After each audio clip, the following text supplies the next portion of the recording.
This was his first appearance before a full European Parliament plenary session for President of the Council, Herman Van Rompuy, so there was considerable excitement.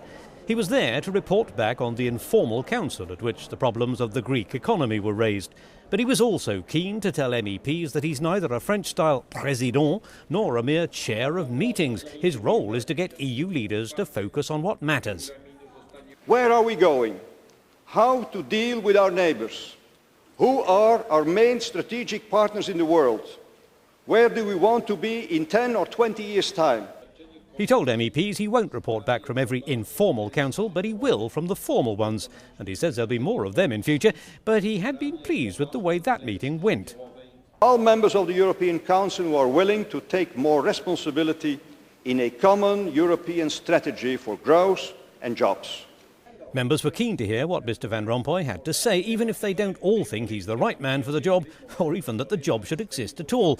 Nonetheless, his quiet speech, shorter than some had expected, clearly impressed some.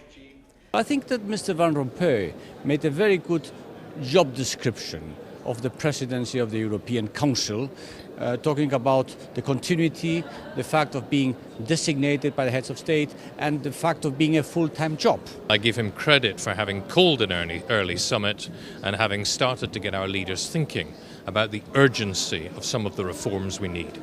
Whatever they think of him, MEPs are going to have to get used to him. He plans to come before them on a regular basis.